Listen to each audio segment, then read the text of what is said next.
Eric Bischoff shoots on Vince McMahon trying to steal the NWO version of Hulk Hogan, Hollywood Hulk Hogan. I always say this.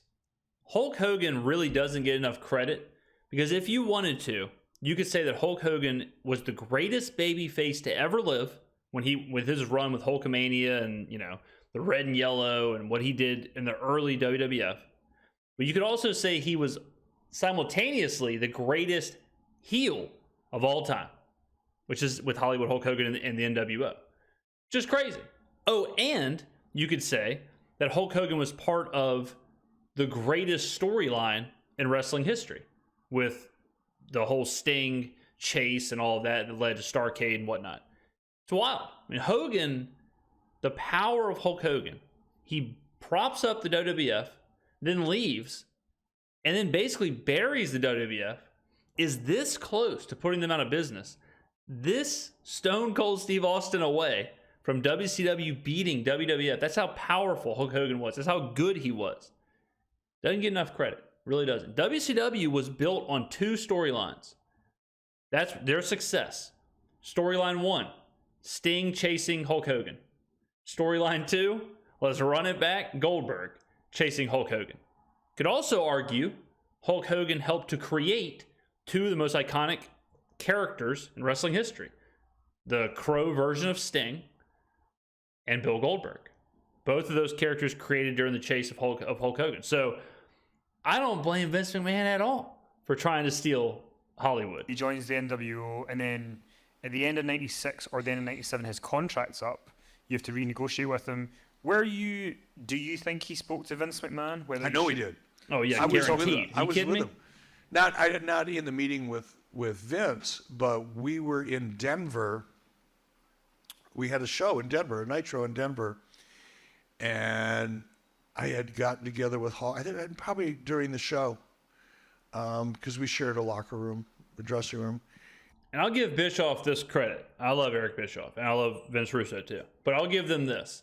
Like AEW's problem is AEW, when they first started, they should have built everything on the backs of Kenny and the Bucks, but they tried to develop people. They tried to develop talent. Hangman was the first champion, and they constantly were trying to develop, the mid-card people, whatever.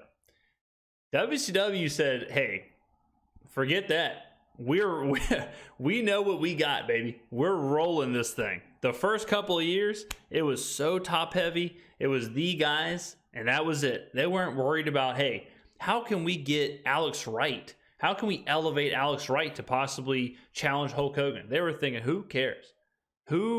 Whatever. Let them open the show and then get them the hell out of here. They knew what they had. They knew exactly what they had, and they got every last drop out of it.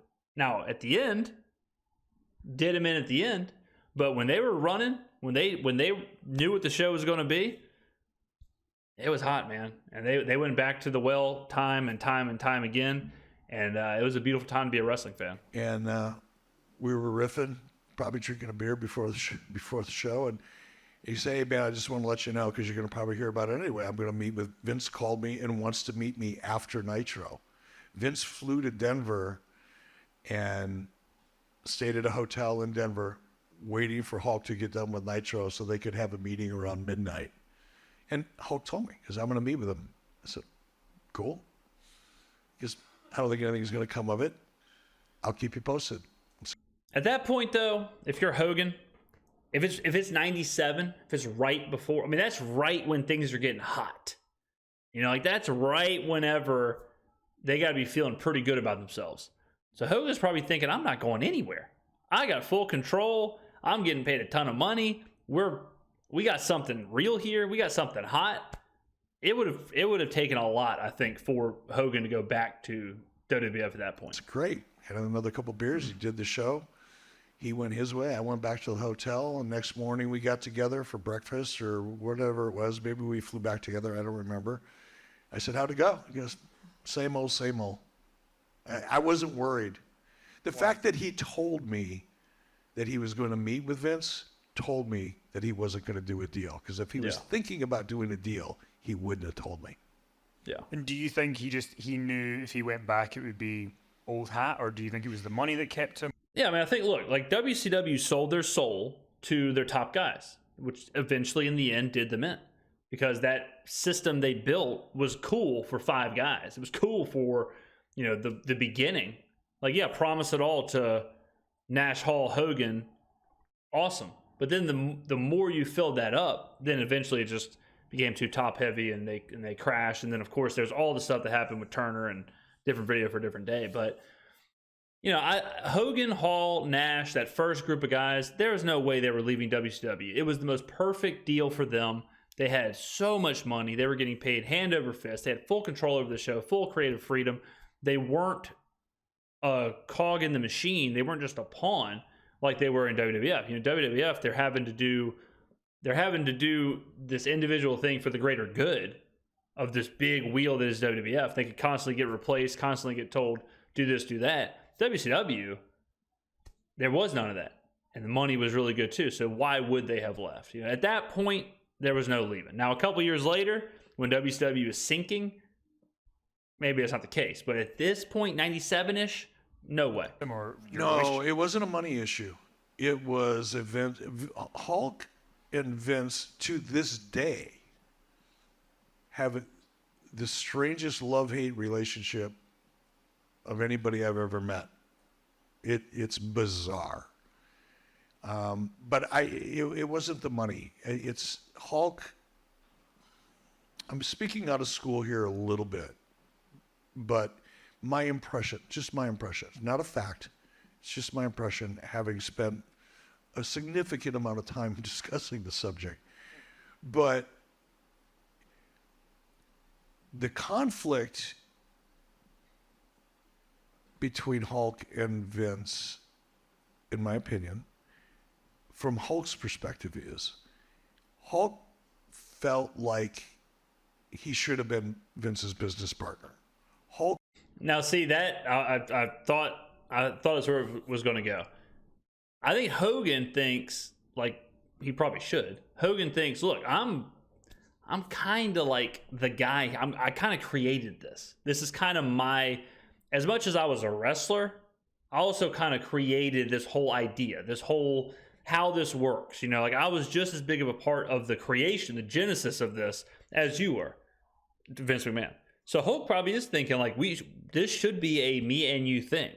Hulk, to kind of make that concise, Hulk figured he transcended being just a wrestler, just a guy on the roster, and he was closer to like a wrestler slash GM. He was a wrestler slash front office guy, which he probably should have felt like that. It makes sense that he would have felt like that. He wasn't just a guy. Hulk Hogan wasn't the same as Sergeant Slaughter.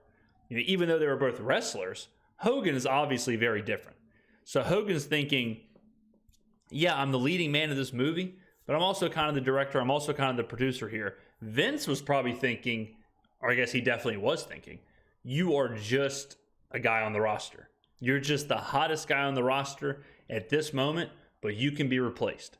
Vince is thinking forward. Vince is thinking there will be another Hulk Hogan. There will be another Stone Cold Steve Austin. There will be another John Cena. There will be another Roman Reigns. So Vince isn't thinking this guy is God, but the guy is always thinking that, especially the first guy, which is Hulk Hogan. Now in WCW, they were God. WCW gave them that. WCW gave them you're not just a wrestler. You're a producer, or you're booking, Nash booked, Hogan booked, whoever booked. So you're running the show here. Bischoff, Russo, whoever, that's what they gave their top guys. And that was the big difference. They let them run the show. Vince never let that happen. Vince was running the show. Hulk really believed that the two were, Hulk couldn't have done it without Vince, but Vince couldn't have done it without Hulk. 100%. Hulk moved up to Connecticut, and if you know Hulk Hogan, for Hulk Hogan to pick up and move from Florida to frickin' Connecticut is a massive, massive seismic shift. But he did it, and he did it thinking that Vince would at least offer him part of the company. Yeah. Because Hulk was so responsible for the growth, the accelerated growth in the WWF at the time. And Vince flat out told him no. You're not a part of my family. You'll never own a piece of this company. They love each other to this day. I'm sure they do. No, I think he put him in his place. And I mean, whether that was right or wrong for Hogan to feel like that or Vince to do that, but that's that. I mean, of course, it's going to be a very strained relationship. If Vince feels like, you know, I mean, think about if you're Hulk Hogan. Think about WrestleMania 1. No way that works without Hogan. The idea and all that stuff. Think about how big Hulk Hogan was and how much he transcended everything. And to have Vince basically tell you, like, good job, but this is just your time. You know, this is just it. I mean, the same with like Tom Brady and the Patriots, where no one would have blamed Bob Kraft for saying, hey, Tom Brady, you know, like, you should have part of ownership of this team. You helped build this team to what it is. You were so instrumental in all the championships, whatever. We want you to retire and go straight into the front office. We're going to give you 10% of the team, be part of the ownership group. No one would have blamed them for doing that. But no one also would blame Tom Brady for being upset if Kraft or Belichick or whoever's like, you're just a quarterback. We can replace you there will be another Tom Brady. You're just a guy on the roster. You know, I'm not saying either side is right or wrong, but I could definitely see where Hogan would think that and be hurt by that. I definitely can see where Vince should maintain that roster relationship. I know they do. But that sticking point will never, ever go away. And that's why I didn't think he'd ever go back. It wasn't the money. Hulk, when I hired Hulk, he had, I'm not going to say the number, but it was tens of millions of dollars in cash with no bills, no debt, house paid for, everything he owned was paid for. He had tens of millions of dollars in the bank. He didn't need the money. And he also didn't want to work 250 or 300 days out of the year, which is another big factor because he knew if you go back to WWE, yeah, you're doing their circuit. You're Hulk Hogan, you're going to be on the road a lot. Oh, yeah. When you're not in the ring, you're going to be meeting with pay-per-view companies and advertisers and Make-A-Wish Foundation and this and that. The work in the ring was the easy part. The hard part was the stuff you're doing outside of the ring. And that was another reason I wasn't too worried about it. Yeah, I mean, it makes sense. It makes sense on both sides. Not surprised. I'm surprised Vince didn't. I wonder if I guess at that point it didn't get that dire. It wasn't at that level yet. But I wonder if Vince and Hogan would have had that conversation when WWF was really losing during the 80-something weeks. I wonder if Vince would have budged on that. I wonder if Vince would have been like, look, I have to give Hogan some of the company. I have to get him. I have to get him out of WCW or the company's going to be gone. You know, I wonder if Vince ever got desperate enough to think, I have to do something like that. Like if Austin never comes around, if they're losing the war and it's getting to the point to where WWF is about to be gone pecan, I wonder if Vince would have ever said, okay, fine. All right. If you come over here, if you come back, we can talk about it. Interesting. Let me know in the comments below. What do you think? Are you surprised that this happened? Are you surprised that Hogan stayed? Why do you think Hogan stayed? Let me know in the comments below. Thank you for watching, and I'll see you in the next video.